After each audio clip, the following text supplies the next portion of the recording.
Hello बच्चों, let's see the question. अगर a coil of single turn is bound on a sphere of radius R and mass small m. तो ये sphere है, कितनी radius का? Are radius का, और मास कितना इसका? Small M. The plane of the coil is parallel to the plane. Coil का जो वो किस इस प्लेन के कैसा है? कॉइल पैरेलल है। And lies in the equatorial plane of the sphere. Sphere के इक्वेटोरियल प्लेन में क्या कर रहा है? लाई कर रहा है।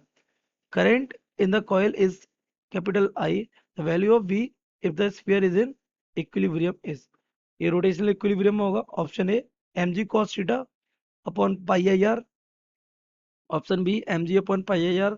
Option C mg tan theta upon pi I R. And option D mg sin theta upon pi I R. Let's see the key concept of this question. The key concept of this question is कि अगर एक body, ये जो हमारी incline plane पे जो body रखी हुई है, ये है ना, तो इस पर ये इस तरीके से क्या कॉइल है, और कॉइल में क्या चल रहा है? करंट चल रहा है ना। तो कॉइल में करंट चला तो कॉइल और मैग्नेटिक फील्ड डाउनवर्ड हो जाएगा, बिल्कुल डाउनवर्ड होगा हमारा क्या? Magnetic field. ये इसका एरिया वेक्टर क्या होगा? एरिया वेक्टर होगा हमारा इधर, और वी कैन सीधा इधर कॉइल पे बिल्कुल 90 डिग्री। तो ये हो गया हमारा एरिया वेक्टर। एरिया वेक्टर और मैग्नेटिक फील्ड वेक्टर के बीच में हो जाएगा एंगल थीटा। और थीटा किसके इक्वल होगा? जो कि ये हमारा यहाँ गिवन है, इसके। This will be the angle theta. इसमें एक टॉर्क लगेगा। Torque on the coil due to current in the coil. Coil की वजह से टॉर्क लगेगा, that will be tau is equals to M B sine theta. ये हमारा हो जाएगा एम बी साइन थीटा हो जाएगा। किसकी वजह से जो टॉर्क लगेगा? अ मैग्नेटिक फील्ड की वजह से। You can see the magnetic field. अच्छा, एक टॉर्क किसकी वजह से लगेगा? The other torque will be due to gravity. आपको पता है ग्रेविटी यहाँ सेंटर, ये मास है। ये मास हमारा यहाँ नीचे एम जी होगा, है ना। तो एम जी की वजह से यहाँ पे एक इधर एक फोर्स एम जी साइन थीटा लग रहा होगा।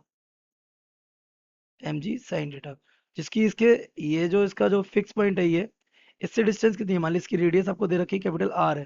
इसकी रेडियस कितनी गिवन है आपको? Capital R. तो ये देखो, इस फोर्स, यहाँ पर एक फोर्स इससे अपोजिट लग रहा होगा, तो इस फोर्स और इस फोर्स के बीच में डिस्टेंस कितनी है? आर। तो ये भी एक टॉर्क क्रिएट करेगा। That torque will be given by torque due to gravitational force will be F R sine theta, है ना। तो एफ, ये क्या हो जाएगा? एफ इंटू आर हो जाएगा। ये डिस्टेंस हो जाएगी, ये फोर्स हो जाएगा। तो जो torque due to gravitational force, force हो जाएगा हमारा एम जी साइन थीटा। और परपेंडिकुलर डिस्टेंस कितनी हो जाएगी? Capital R. ये tau due to gravitational force हो जाएगा M G R sine theta. Question number second. अब वो क्या कह रहा है? इक्विलिब्रियम, मैग्नेटिक फील्ड की वैल्यू जो कि वो इक्विलिब्रियम में आ जाए। That means let B be the magnetic field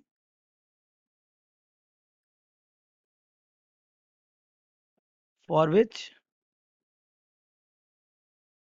the sphere is in equilibrium. Equilibrium में क्या होगा बेटा? इक्विलिब्रियम में हमारा जो क्लॉकवाइज टॉर्क होगा, यानी कि ग्रेविटेशनल वाला टॉर्क, ये इक्वल हो जाएगा torque due to magnetic field. तो ये कितना हो जाएगा? ये हमारा कितना हो जाएगा? M G sine theta into capital R. ये हमारा कितना हो जाएगा? M B sine theta. Sine theta क्या हो जाएगा? कैंसिल। तो M G capital R. Mass क्या हो जाएगा? Mass will be is equal to magnetic dipole movement, और मैग्नेटिक डाइपोल मूवमेंट क्या होता है? आई ए। तो करंट कितना चल रहा है? आई, और नंबर ऑफ टर्न्स कितने हैं? एक ही है, तो ये हो जाएगा आई ए बी। तो ये आई, एरिया क्या होगा? एरिया हमारा स्फीयर का हो जाएगा ना, कॉइल का। तो M ji R is equal to I pi R square B. आपको चाहिए वी, एक आर से एक आर क्या हो जाएगा? कैंसिल हो जाएगा। तो ये हमारा हो जाएगा M G upon pi I R. V is equal to हो जाएगा M G upon pi I R. This is the magnetic field जो होना चाहिए, जिसमें वो किस में रहेगा? इक्विलिब्रियम में। तो अगर अपने ऑप्शन को मैच करें, तो M G upon pi I R, option B is correct. We can see the correct option